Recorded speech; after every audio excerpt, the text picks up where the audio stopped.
નમસ્કાર, સમાચારમાં આપનું સ્વાગત છે। રેલવે મંત્રી સુરેશ પ્રભુએ ભારતના વિશાળ રેલવે નેટવર્ક માટે પ્રવાસીઓના સુખ સુવિધા અને સ્વચ્છતા જળવાઈ રહે તે પ્રમાણેનું વર્ષ 2016-17 માટેનું રેલવે બજેટ રજૂ કર્યું હતું। રેલવે બજેટમાં કોઈ જ પ્રકારનો ભાડાનો વધારો થયો નથી। રેલવે દ્વારા હમસફર, તેજસ અને ઉદય નામે 3 નવી રેલ સેવા શરૂ કરવાની પહેલ કરવામાં આવશે, જેમાં હમસફર અંતર્ગત ભોજનની વૈકલ્પિક સેવા રાખવામાં આવશે તો તેજસ 130 પ્રતિ કલાકની ઝડપે દોડશે, જ્યારે વ્યસ્ત માર્ગો માટે ડબલ ડેકર ઉદય ટ્રેન દોડાવવામાં આવશે। મુસાફરોને વ્યાપક સુવિધાઓ આપવા પર ધ્યાન કેન્દ્રિત કરાયું છે। દિવ્યાંગો તથા વૃદ્ધો માટે રેલ મિત્ર વ્યવસ્થા તો વિદેશી પર્યટકો માટે ડેબિટ ક્રેડિટ કાર્ડથી ઈ-ટિકિટની સુવિધાનો પ્રારંભ, મુસાફરોના મનોરંજન માટે એફએમની સુવિધા, બાળકો માટે શિશુ આહાર તેમજ ગરમ દૂધની વ્યવસ્થા પણ રેલવે દ્વારા ઉપલબ્ધ કરાવવામાં આવશે। મહિલાઓ માટે ડબ્બાનો મધ્યમ ભાગ આરક્ષિત રહેશે। રેલવે દ્વારા ઉદ્યોગોને વેગ આપવા દેશના બંદરોને રેલવે સાથે જોડવામાં આવશે। ઝીરો એક્સિડન્ટ પોલિસી હેઠળ 2020 સુધીમાં માનવરહિત રેલવે ફાટકથી સજ્જ કરવામાં આવશે। રેલવેએ 2020 સુધીમાં 400 કરોડની આવકનું લક્ષ્યાંક રાખ્યું છે, તેમજ ખાસ કરીને ઉત્તર પૂર્વ અને જમ્મુ કાશ્મીર સુધી રેલવે નેટવર્કની સુવિધાઓ ઊભી કરવામાં આવશે।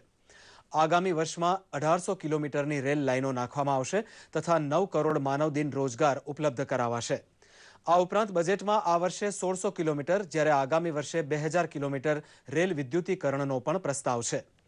રેલ મંત્રીએ આજે રજૂ કરેલા બજેટ અનુમાનોથી 8720 કરોડની બચત થશે। ગત વર્ષની તુલનાએ ચાલુ વર્ષે 10% આવક વૃદ્ધિનો લક્ષ્યાંક રખાયો છે।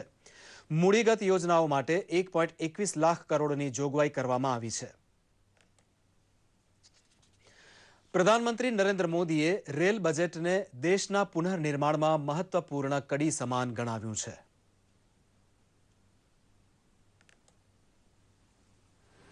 गत सरकार के 5 वर्ष के बजट को देखूं तो सुरेश प्रभु जी के बजट में 2.5 गुना निवेश के साथ एक बहुत बड़ा जंप लगाया गया है। यह बजट देश के नवनिर्माण में एक महत्वपूर्ण कड़ी होगा।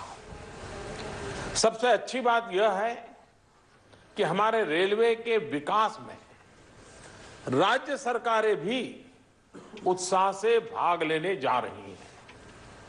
उसका विस्तृत रोड मैप प्रस्तुत किया गया है। साथ ही यात्रियों एवं रेल कर्मचारियों का सहयोग लेने का प्रयास भी किया गया है। રેલવે મંત્રીએ ગુજરાત માટે પણ કેટલીક જાહેરાતો કરી છે। મુંબઈ અમદાવાદ વચ્ચે તૈયાર થઈ રહેલા હાઈસ્પીડ પેસેન્જર કોરિડોર માટે જાપાન સરકારની મદદ લેવાનો પ્રસ્તાવ હોવાનું રેલ મંત્રીએ જણાવ્યું।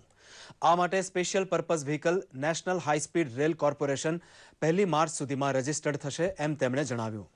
અમદાવાદથી નાના શહેરોને જોડવા સબર્બન ઇકોસિસ્ટમ કાર્યરત થશે, જેમાં રાજ્ય સરકારની ભાગીદારી સુનિશ્ચિત કરાશે। વડોદરામાં રેલવે યુનિવર્સિટી સ્થાપવાની જાહેરાત પણ તેમણે કરી। નેશનલ એકેડેમી ઓફ ઇન્ડિયન રેલવેને ફૂલ ફ્લેજ્ડ રેલ યુનિવર્સિટીમાં રૂપાંતરિત કરાશે। આ માટેની કેબિનેટ નોટ પ્રક્રિયામાં છે। ધાર્મિક મહાત્મ્ય ધરાવતા સ્ટેશનોના બ્યુટિફિકેશનની યોજના હેઠળ દ્વારકા રેલવે સ્ટેશનનો સમાવેશ કરાયો છે, જે હેઠળ દ્વારકા સ્ટેશનને માળખાકીય સવલતો દ્વારા વધુ સુંદર બનાવાશે। રેલવે બજેટ 2016-17માં રેલ મંત્રીએ જાહેર કરેલી વિવિધ પ્રવાસી સુવિધાઓને વ્યાપક આવકાર મળી રહ્યો છે। અમારા સંવાદદાતા પ્રીતિ ચૌહાણે અમદાવાદ રેલવે સ્ટેશન ખાતે મુસાફરોના પ્રતિભાવો મેળવ્યા હતા। ગુજરાત માટે કોઈ મહત્વપૂર્ણ જાહેરાત કરવામાં આવી નથી। ખાસ કરીને અમદાવાદથી મુંબઈ વચ્ચે જે બુલેટ ટ્રેન દોડાવવાની વાત છે એ માત્ર કાગળ ઉપર જ છે। સારી એવી વ્યવસ્થા કરી છે કે જે દર્દીઓ માટે જે સગવડતા કરી છે કે હાફ ટિકિટમાં જવાની, એની સાથે માણસ છે એને પણ અડધી ટિકિટમાં જવાનું। જે રીતની અપેક્ષા હતી કે કોઈ પણ જાતનો ભાડા વધારો કર્યા વગર પ્રજાને જોઈતી સુવિધામાં વધારો કરીને આપવામાં આવેલું આવું ખૂબ જ સુંદર બજેટ છે। જે સ્વચ્છતા, સુરક્ષા અને જે એની ફેસિલિટી વધારી છે એના માટે એ તો સારું જ છે, પ્લસ સિનિયર સિટીઝન માટે। આ સાથે જ આ બુલેટિન અહીં સમાપ્ત કરીએ છીએ। નમસ્કાર।